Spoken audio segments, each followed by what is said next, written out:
আর এই মুহূর্তের বড় খবর, ফের সুপ্রিম কোর্টে আইপ্যাক মামলার শুনানি পিছিয়ে গেল। পরবর্তী শুনানি হবে 18ই মার্চ। সুপ্রিম কোর্টে ইডির এই তল্লাশি মামলার শুনানি পিছিয়ে গেল। 18ই মার্চ হবে মামলার পরবর্তী শুনানি।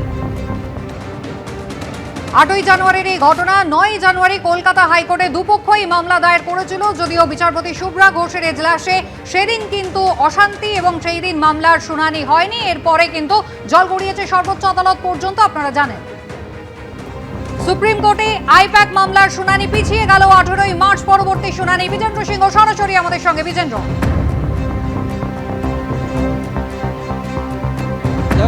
আজকে মনে করা হচ্ছিল হয়তো হিয়ারিং হবে, কিন্তু যখন হিয়ারিং স্টার্ট হলো প্রথমে দেখা গেল কি এজেন্সির বিরুদ্ধে অভিযোগ করা হলো। রাজ্যের তরফ থেকে যিনি আইনজীবী ছিলেন সিদ্ধার্থ লুথরা, তিনি বলেন কি এজেন্সিকে যেভাবে ওয়েপনাইজ করা হচ্ছে, এইভাবে কোনো দিন এজেন্সি এভাবে ওয়েপনাইজ করা হয়নি, অর্থাৎ এজেন্সিকে অস্ত্র হিসাবে ব্যবহার করা হচ্ছে কেন্দ্রের দ্বারা, সেটা তিনি বলেন। তখন আমরা দেখলাম এএসজি রাজু, যিনি ছিলেন ইডির লয়ার, তিনি বলেন কি এখানে তো এজেন্সিকে টেরোরাইজ করা হয়েছে এবং কোনো এজেন্সি ওয়েপনাইজ হচ্ছে না, এজেন্সিকে টেরোরাইজ করা হচ্ছে যখন তারা কাজ করতে যাচ্ছে। তিনি পাল্টা অভিযোগ করেন। কিন্তু হিয়ারিং আজকে হবে কি হবে না সেটা যখন প্রসঙ্গটা উঠছিল, তখন এই প্রশ্ন এলো কি রিজয়েন্ডার যেটা ফাইল করার কথা ছিল ইডির, সেই রিজয়েন্ডার এখনো ফাইল করা হয়নি। তুষার মেহতা বলেন কি তারা আজকে রিজয়েন্ডার ফাইল করে দেবেন। যে রাজ্য সরকার, মুখ্যমন্ত্রী বা রাজ্য পুলিশের তরফ থেকে যে জবাবগুলো ফাইল করা হয়েছে, তার রিজয়েন্ডার ফাইল করার কথা ছিল কেন্দ্রীয় সরকারের এবং ইডির তরফ থেকে, সেই রিজয়েন্ডার আজকে ফাইল করা হবে। সেক্ষেত্রে আজকে হিয়ারিং আজকে আর হওয়ার সম্ভাবনা নেই। তখন কোর্ট জানতে চায় কি নেক্সট হিয়ারিংয়ের ডেট তাহলে কবে হবে। বাকিরা লয়াররা নিজেদের মধ্যে আলোচনা করছিলেন, সেই সময় একটা প্রস্তাব আসে কি দোলের পরে কি কোনো ডেট দেওয়া হবে। এবং আমরা দেখলাম কি বেশিরভাগ লয়ার যারা বিশেষ করে পশ্চিমবঙ্গ থেকে ছিলেন, যারা তৃণমূলের নেত্রীর তরফ থেকে ছিলেন, যারা রাজ্য পুলিশকে হয়ে উপস্থিত ছিলেন, তারা চাইছিলেন কি হ্যাঁ দোলের পরে ডেট করা হোক। কল্যাণ বন্দ্যোপাধ্যায় তো দুবার বললেন কি হ্যাঁ দোলের পর হলেও তারা খুব ভালো হবে, তারাও চাইছেন কি হোলির পরেই ডেট দেওয়া হোক। এবং সব পক্ষের বক্তব্য শোনার পর আগামী ডেট 18ই মার্চ ঠিক করেছে সুপ্রিম কোর্ট। 18ই মার্চ পরবর্তী হিয়ারিং হবে এবং তার আগে রিজয়েন্ডার যেটা ফাইল করার কথা ছিল এনফোর্সমেন্ট ডিরেক্টরেটের, সেটা আজকেই তারা ফাইল করে দেবেন, সেটা সার্কুলেট করে দেওয়া হবে। এবং যে হিয়ারিংয়ের কথা রয়েছে সেটা 18 তারিখ হিয়ারিং হবে। কোর্ট এটাও বলেছে যে যদি 18 তারিখ হিয়ারিং কমপ্লিট না হয় তাহলে 19 মার্চ হিয়ারিং করা হবে। একটা বড় গুরুত্বপূর্ণ এখানে ইনফরমেশন উঠে আসছে বারবারই। কুসুমিতা হিয়ারিংয়ে আমরা দেখছি প্রথম দিন যেদিন সুপ্রিম কোর্টে এই মামলা এসেছিল, সেদিনই রাজ্য তরফ থেকে চাওয়া হচ্ছিল কি এটা লম্বা ডেট দেওয়া হোক তাদেরকে জবাব দেওয়ার জন্য, যে অভিযোগগুলো ইডি তরফ থেকে করা হয়েছিল। তারপরে যখন ডেট পড়লো, ডেটের দিন তারা জানতে পারলেন, ইডি তখন বললো কি তাদেরকে যে জবাব দিয়েছে রাজ্য সরকার বা তৃণমূল চেয়ারপারসন তরফ থেকে যে জবাব এসছে বা রাজ্য পুলিশের তরফ থেকে যে জবাব এসছে, সেটা হিয়ারিংয়ের একদিন আগে রাত্রিরে দেওয়া হয়েছিল। সেই সময় ইডি তরফ থেকে সময় চাওয়া হয় জবাব দেওয়ার জন্য। সেই সময় আসে এবং লাস্ট ডেট যখন পড়েছিল সেদিন দেখা গেল কি কপিল সিব্বল অসুস্থ ছিলেন, সেদিন হিয়ারিং হয়নি। আজকে যখন ঠিক ছিল কি আজকে কপিল সিব্বলও রয়েছেন, গতকাল তাকে কোর্টে দেখা গেছিল, অভিষেক মনু সিংভি ছিলেন এবং অন্যান্য আইনজীবীরাও ছিলেন যারা টিএমসি তরফ থেকে কোর্টে অ্যাপিয়ার করেন। তুষার মেহতা ছিলেন, সলিসিটর জেনারেল এএসজি রাজু ছিলেন, সব পক্ষই উপস্থিত ছিল। মনে করা হচ্ছিল কি আজকে হয়তো হিয়ারিং হবে, কিন্তু সেটাতেও ডেট পড়ে গেল। নেক্সট হিয়ারিং হবে এখন 18ই মার্চ। খুব সম্ভবত তার আগে পশ্চিমবঙ্গে বিধানসভা ইলেকশনও অ্যানাউন্স হয়ে যাবে এবং ইলেকশন যখন চলতে থাকবে সেই সময় হয়তো হিয়ারিং যদি হয় 18 মার্চ শেষমেশ, তাহলে সেদিন হবে হিয়ারিং। কিন্তু আজকে সব পক্ষ উপস্থিত থাকা সত্ত্বেও কেন হিয়ারিং হলো না, তার কারণ হলো তুষার মেহতা সলিসিটর জেনারেল বললেন কি যে জবাবটা ফাইল করা হয়েছে পশ্চিমবঙ্গ সরকার, তৃণমূল নেত্রী মমতা বন্দ্যোপাধ্যায় এবং রাজ্য পুলিশের তরফ থেকে, তার রিজয়েন্ডার তারা ফাইল করতে চাইছেন, সেটা ফাইল করার কথা ছিল আজকের মধ্যেই, সেটা হয়নি। আজকেই তারা ফাইল করে দেবেন এবং তারা নেক্সট ডেট চাইছিলেন হিয়ারিংয়ের জন্য। নেক্সট ডেট কী হবে, সব পক্ষ শোনার পর একটা প্রস্তাব দেয় সুপ্রিম কোর্ট কি দোলের পরে কি কোনো ডেট দেওয়া হবে।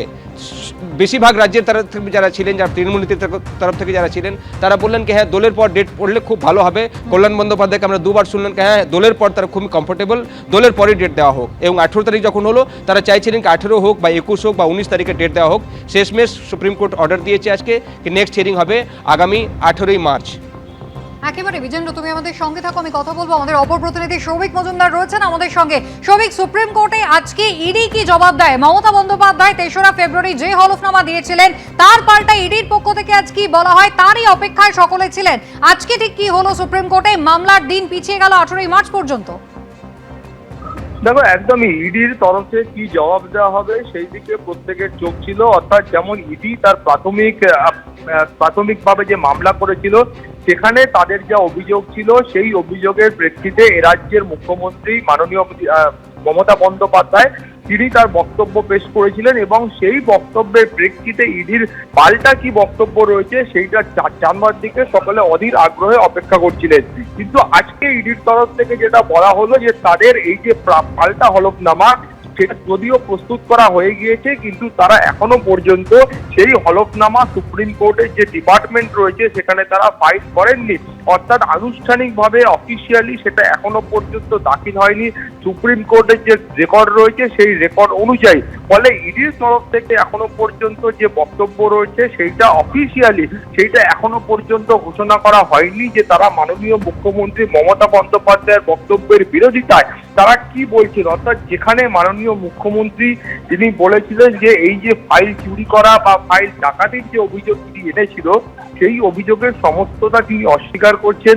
তিনি এখানে স্পষ্টত বলেছিলেন যে এই গোটা বিষয়টাতে তিনি যখন উপস্থিত হয়েছিলেন সেই সময় ইডির আধিকারিকদের অনুমতি নিয়ে তারপর সেখান থেকে তিনি ফাইল বা অন্যান্য যে কনফিডেন্সিয়াল ডকুমেন্ট ছিল বা অন্যান্য যা যা ডকুমেন্ট ছিল সেগুলো নিয়েছে। ফলে এই বক্তব্য যখন মাননীয় মুখ্যমন্ত্রীর তরফ থেকে রাখা হচ্ছে তার প্রেক্ষিতে ইডির কি বক্তব্য থাকে সেদিকে সকলের আগ্রহ ছিল, কিন্তু ইডির সেই বক্তব্য এখনো পর্যন্ত স্পষ্ট হয়নি। সলিসিটর জেনারেল তুষার মেহতা তিনি বলেছেন যে তার এখনো এটা ফাইল করতে সময় প্রয়োজন, তাই আশা করছেন যে আজকের মধ্যে এই যে রিজয়েন্ডার রয়েছে সেটা ফাইল হয়ে যাবে। সুপ্রিম কোর্ট তার যে নির্দেশনামা রয়েছে সেই নির্দেশনামাতেও এই শব্দবন্ধ ব্যবহার করেছেন যে এইটা আজকের মধ্যে ফাইল হয়ে যাবে বলে সলিসিটর জেনারেলের তরফে জানানো হয়েছে। ফলে সেটা ফাইল না হওয়া পর্যন্ত মামলার এই যে বিচার প্রক্রিয়া সেটা এখনো সম্ভব নয়। ফলে তার প্রেক্ষিতেই কিন্তু মাননীয় বিচারপতি শান্ত কুমার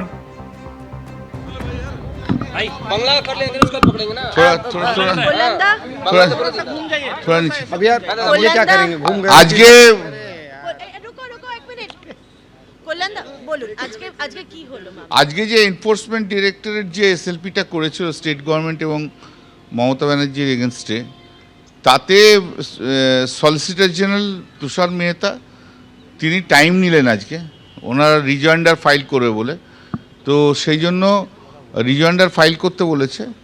আর মামলা ফিক্স করেছে 18 মার্চ, মামলা ফিক্স করেছে ফর হিয়ারিং। আর আমাদের পয়েন্ট অফ মেনটেনেবিলিটি ছিল যে article 32 is not maintainable. Enforcement directorate এটা ইয়ে করতে পারে না, ফাইল করতে। আমরা ইনসিস্ট করেছিলাম, জজ সাহেব বলে পরের দিনকে মেনটেনেবিলিটিটা শুনবে। তো প্রথমে ও বলেছিল যে তুষার মেহতা বললো যে না, মেনটেনেবিলিটি পয়েন্ট তুমি সেদিনকে ইয়ে করে দিয়েছো, যদিও আমরা তুলেছিলাম, বলো তুমি ওটা আর শুনতে চাওনি। বলো না, অর্ডারের মধ্যে লেখাই আছে point of maintainability is open. অতএব পরের দিন মেনটেনেবিলিটি আগে শুনবে, তারপর মেরিটে যা বলার আছে তা শুনবে। তাই ম্যাটার 18 মার্চে হবে, যেহেতু সেন্ট্রাল গভর্নমেন্ট থেকে টাইম নিয়েছে, ইডি নিজে টাইম নিয়েছে। দাদা, আজকে আপনারা এই উল্লেখ করেছেন না না, দোলের আগে না দোলের পর, আমরা দোলের পরই করো, দোলের আগে তো সম্ভব হয় না, আমাদেরও তো কাজ আসে নাকি। দাদা, আরেকটা জিনিস আজকে বারবার করে রাজ্যের তরফ থেকে উল্লেখ করা হচ্ছিল যে এনফোর্সমেন্ট ডিরেক্টরেটকে ওয়েপেনাইজ করা হচ্ছে। হ্যাঁ, সেটা তো বলেছি, that is the reason it is not maintainable. এই এনফোর্সমেন্ট ডাইরেক্টরেট একটা স্টেটের বিরুদ্ধে মামলা করতে পারে না, সেন্ট্রাল গভর্নমেন্ট স্টেট গভর্নমেন্টের এগেন্সটে মামলা করতে পারে না। ইডি তো ফাইন্যান্স ডিপার্টমেন্টের একটা অঙ্গ, নাথিং, ইজ সেন্ট্রাল গভর্নমেন্ট। ইডির নাম দিলে কী করে হবে, সেন্ট্রাল গভর্নমেন্ট। এই পয়েন্টে আরেকটা বেঞ্চে মামলা চলছে মাননীয় বিচারপতি দীপঙ্কর দত্তর বেঞ্চে, যেটা মেনটেনেবল হয় কিনা আদৌ সেটা চলবে, দেখা। এবিপি আনন্দ, এগিয়ে থাকে, এগিয়ে রাখে।